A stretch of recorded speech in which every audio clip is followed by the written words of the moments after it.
안녕하세요. 부동산 논리정연 부연 인사드리겠습니다. 주변에서 제가 소명소장으로 영상을 찍는다고 하니까 저를 아시는 분들이 이런 얘기를 하시더라고요. 아니, 너를 가장 잘 대변할 수 있는 별명이었던 것 같은데 왜 바꿨느냐. 심지어는 소명소장이 뭔가 철학관을 운영하는 것 같다. 그런 얘기를 좀 듣다 보니까 또 펄럭거리는 귀에 다시 부동산 논리정연이란 채널명으로 찾아뵙도록 하겠습니다. 네, 오늘은 제가 창업 전 체크해야 될 3가지에 대해서 이야기를 해볼까 하고 영상을 켰습니다. 저저번 영상에서도 제가 한번 언급했었던 것처럼 제가 이제 좀 중개업을 접어야 될 타이밍인 것 같아요 라고 해서 한번 내놨었죠. 근데 사무실을 내놓고 보니까 그 타이밍에 여기를 양도하기 되게 좀 무서운, 좀 아직은 여기랑은 안 맞으신 분들이 많이 오시는 것 같아 가지고 그때 다시 걷어드렸어요. 그리고 사무실도 또 계속 바쁘니까 제가 아직 해드려야 될 것들이 있는데 정리를 못하는 상황이었죠. 그러다가 지금도 또 너무 이게 바쁜 거예요. 출근을 하면 제가 한 최소 3-4시간 이상을 중개업에 투자를 해야 하다 보니까 제가 하고 싶었던 앞으로의 시간을 쓰고 싶은 그 일을 하기가 너무 늘어질 것 같아서 다시 사무실을 내놨습니다. 근데 제가 3일 전에 내놨거든요. 근데 되게 많은 분들이 오고 계세요. 많은 분들이 오고 계시는데 많은 분들이 이 3가지에 대해서 아직 정확한 생각 없이 뭔가 규정 없이 찾으러 다니시는 것 같아서 좀 안쓰러운 마음에 이 영상을 찍어볼까 합니다. NSR 컨설팅을 들으시는 분들이라면 듣다 보면 내가 어디에 어떤 금액으로 어떤 컨셉으로 어떤 카테고리로 해야 될지에 대한 그 되게 정답을 잘 잡고 가고 계세요. 정답을 참 잘 잡고 가시는데 이게 이제 NSR을 안 들으신 정말 일반적인 중개를 하실까 하시는 분들이 여기 사무실이 궁금해서 저희 임대료가 저렴하니까 임대료 저렴한 거랑 권리금이랑 저렴하니까 일단 보러 오시는 거예요. 근데 하고는 싶은데 내가 이걸 할 수 있을까? 내가 이 카테고리를 할 수 있을까? 근데 돈이 되려면 상가나 지산 이런 걸 해야 돼 라는 생각은 가지고 오시는데 제가 보기에는 여기를 넘겨드리기 조금 위험하신 분들이 더 많아서 이 창업 전에 체크하고 뭔가 본인만의 기준을 정하고 구해야 하는 그 3가지에 대해서 이야기를 해볼까 합니다. 첫 번째, 임대료가 나에게 적정한가? 제가 이런 얘기를 해드릴게요. 제 친구분들이나 이제 제 나이대가 되면 나이대 벌써 이제 40이 넘어갔죠. 그러다 보니까 직원으로 있다가 아니면 일반적인 일을 하다가 창업을 하시는 지인분들이 많아요. 그러면 거의 1인 샵으로 하려고 하시는 분들이 많은데 이분들이 처음에 상가를 찾으려고 저한테 이제 상권 분석이나 이런 걸 물어봐요. 타 지역이니까 저한테 임대를 맞춰달라고는 하는데 나 타 지역은 멀어서 못 가 라고 해서 이제 주변에서 구할 수 있는 노하우나 방법만 알려주고 제가 그렇게 컨트롤을 해드리는데 처음에 오픈할 거야 하고 찾아오시는 데들 보니까 130, 150, 170, 180 조금 더 욕심을 내신 분들은 200대 중반까지도 찾아가지고 오시더라고요. 그래서 제가 얘기를 해요. 이거 오픈해서 직원들 몇 명 쓸 거야? 라고 물어보면 대부분 일단 나 혼자 해보고 그러고 나서 잘 되면 직원들을 늘릴까 해 라는 얘기를 해요. 그럼 처음에 시작이 1인 샵이란 얘기죠. 그래서 제가 그분들에게 항상 한결같이 하는 얘기가 있어요. 너 혼자 1인 샵을 하는데 100만 원이 넘어가면 재미가 없을 거야 라는 얘기를 했었어요. 그때 처음에 이제 저한테 문의해온 지인들이 다 그분들도 만약에 자기가 1인 샵을 차린다라면 그 전에 어떤 성과를 내본 사람이겠죠. 야, 그래도 내가 최소한 매출이 얼마 정도 날 것 같은데 이 임대료가 이거 이상 정도는 가야 되지 않을까? 그리고 좀 어느 정도 임대료를 내고 들어가는 자리여야 이게 매출이 어느 정도 꾸준히 유지되지 않을까? 라는 이야기를 하는 거예요. 자, 근데 반대로 생각하면 이 부분을 보셔야 돼요. 당장 내가 150에서 200만 원에 대한 아니면은 300만 원까지도 1인 샵을 하는데 임대료를 감당할 수 있을 정도의 내 실력이다라고 해도요. 처음에는 그게 그래도 재밌어. 300만 원, 200만 원, 150만 원 이렇게 높은 금액을 내도 재밌지만 이런 시점이 오죠. 똑같이 매달 1000만 원을 벌어도 어느 정도 시간이 지나면 이게 만족스럽지가 않다라는 거예요. 그리고 그리고 1인 샵이든 중개업이든 하다 보면 쉬고 싶고 좀 하기 싫은 시기들이 온다. 그럼 좀 충전해야 될 그런 시기들도 필요하다. 그런데 그 시기에 뭐 직원을 돌려서 계속 하면 되지? 근데 직원을 굴리는 게 뭐 처음에 다른 직원으로 있다가 나와서 나 혼자 운영하는 것도 전혀 다른 내용이 되는데 거기다 직원까지 채용을 해서 직원을 되게 잘 굴릴 수 있다? 이런 분들은요 되게 극소수예요. 그래서 일단은 내가 혼자 한다라는 그 기준으로 오픈을 하셔야 되기 때문에 나 혼자 감당을 한다. 그리고 내가 아무리 능력이 있어도 분명 1년 동안 쉬고 싶은 한두 달이 온다. 이거는 뭐 직장인들도 똑같죠. 하지만 직장 생활을 했을 때는 자의반 타의반으로 어쩔 수 없이 꾸준히 일을 해야 했던 거고, 근데 내가 창업을 한다라면 꼭 내가 좀 쉬어야 되거나 충전해야 되는 시기가 오는데 그 시기에도 내가 200~300만 원을 감당하면서 운영을 할 수 있겠느냐. 그럼 그때는 전달이나 저저번 달, 다음 달에 벌어놓은 걸로 이제 메꿔야 된다는 얘기인데, 그랬을 때도 내가 운영을 하는 게 재밌을 것이냐라고 이제 반문을 하면서 설득을 해서 다 100만 원 이하짜리로 입점을 하게끔 푸시를 했었어요. 자, 그러고 나니까 어떻게 되냐? 2~3년 뒤, 지금은 이제 그 친구들이 500 이상, 1000 이상을 잘 벌고 있어요. 근데 물어봐요. 너 아직도 150에서 200, 250 들어가는 게 맞았었던 것 같아?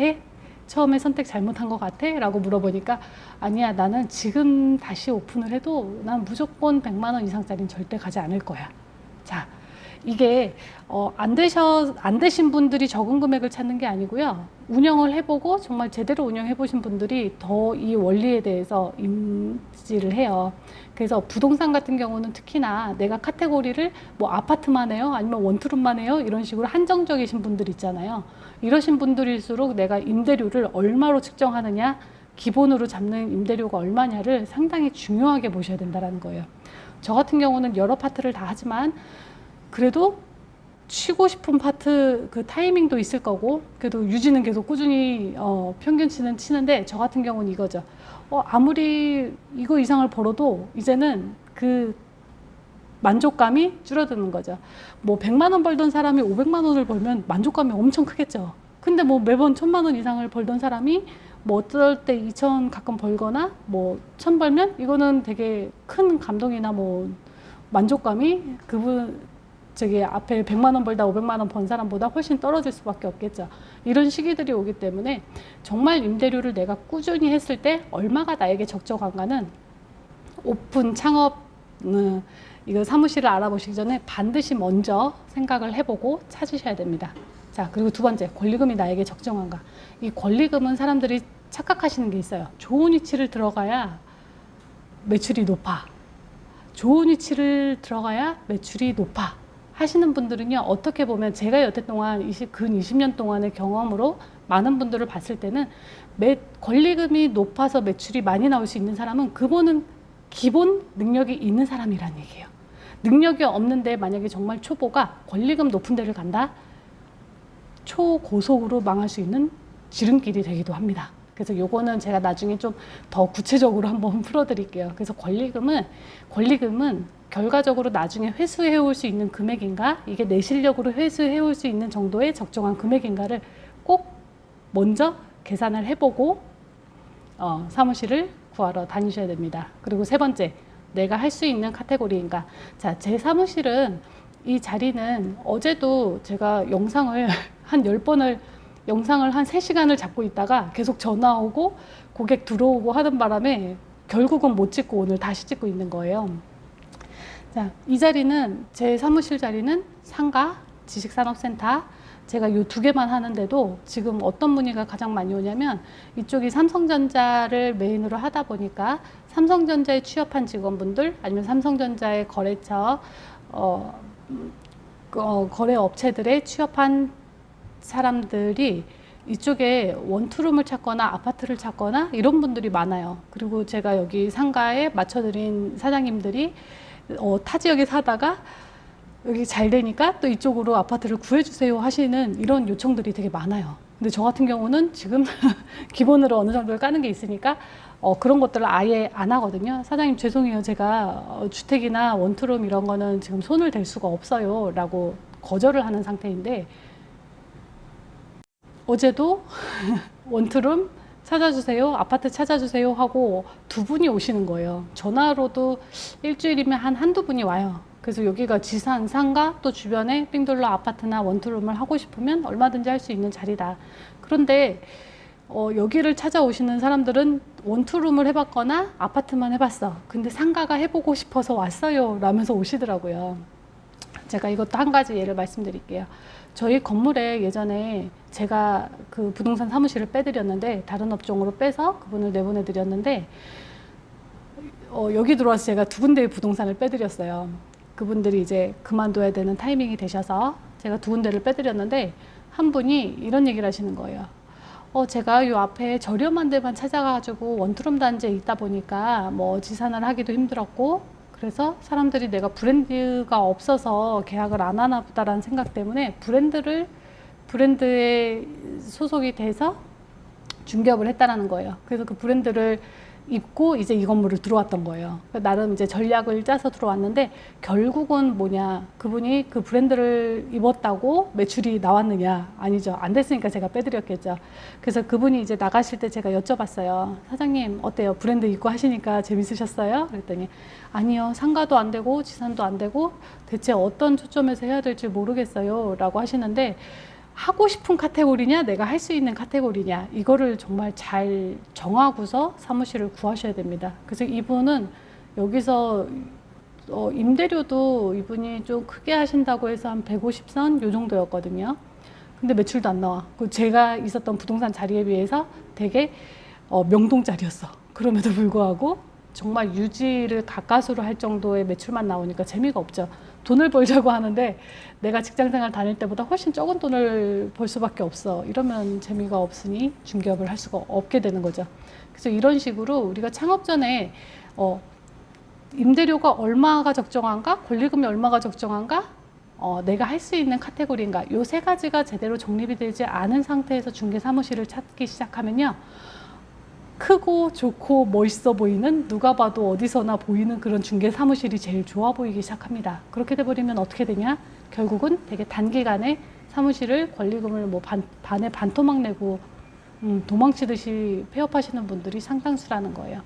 그래서 본인에게 맞는, 자, 임대료는 그럼 얼마가 적정해요? 그거는 사람마다 달라요. 제가 말하는 기준은, 저 같은 경우는 내가 일을 좀 적게 하는 게 가장 좋다. 그러니까 상가를 하더라도 여러 명을 한 사람을 막 10군데, 20군데를 보여주면서 저는 그렇게 계약하지 않잖아요. 거의 임장을 안 하면서 계약을 하는 스타일이기 때문에, 저 같은 경우는 나에게 적정한 거는 최저금액이야 라는 기준이 있겠죠. 그리고 권리금은 나한테 적정한가? 권리금도 내가 얼마까지 내가 회수할 수 있을 정도의 능력인가? 자, 임대료랑 권리금이랑 내가 할 수 있는 카테고리라는 건요, 모두 다 본인이 물어봐야 돼요. 자, 주변에 중개업 한 사람들한테 물어보면 안 된다라는 거예요. 본인이 본인에 대한 이해가 없는데 주변에다 물어보면, 야, 그래도 200~300원 주는 자리를 들어가야지 매출이 나. 그거는 어느 정도 실력이 깔린 사람들 얘기라는 거예요. 이해되세요? 그럼 뭐 40~50짜리 가면 되는 거 아니에요? 아니죠. 사람마다 내가 어디에 맞는지는 그걸 먼저 판단하고, 그리고 사무실을 구하셔야 된다. 이번에 제가 사무실을 또 내놨더니 여러분들이 오셨는데 진짜 이 세 가지가 아직 안 정해진 상태에서 다니시는 것 같아요. 본인의 여건에 따라 맞는 것만 보러 다니시는 것 같기도 하고, 또 어떤 분은 그냥 얼마까지가 맞는지, 돈은 많아 보이시는데 더 좋은 거, 더 큰 거, 이런 거 찾으시는 분들도 많고, 그래서 본인이 할 수 있는 그 영역이 어디까지인지를 먼저 정하고 사무실을 오픈할 자리를 보시기를 추천드립니다. 그래서 저희가 지금 사무실을 내놨는데, 이게 뭐 6개월 뒤에 나갈지 1년 뒤에 나갈지 2년 뒤에 나갈지 모르겠어요. 제 입장에서는 권리금을 최저로 내놓은 거기 때문에 이 금액에 제가 넘겨드릴 수 있는 적정한 분이 나온다라면, 내가 좀 쉴 타이밍이 됐구나, 아니면 그 중개업을 계속 끌고 가야 되겠구나, 숙명이구나 라고 생각을 하고 그냥 편하게 올려놓은 상태로 일을 하고 있습니다. 이게 중개업을 하다 보니까요, 이래 한 2년 정도 가면 제 경우에는 2년 정도가 한 번씩 정리하고 싶다라는 생각이 와요. 근데 법무일 할 때도 그랬죠. 그때도 정말 최고 피크 찍을 때 사무실을 정리를 했었던 거고, 중개업도 항상 좀 그런 타이밍인 것 같아요. 근데 대부분은 근데 대부분의 사람들은 안 될 때 접잖아요. 근데 저는 지금도 꽤 괜찮은 계약들을 진행하고 있는데 잘 될 때 좀 이런 게 좀 많이 오는 것 같아요. 더 다른 공부를 하고 싶다? 공부해야 돼? 뭐 다른 걸 뭘 해야 돼? 이런 것 때문에 전 좀 많이 접었었던 거죠.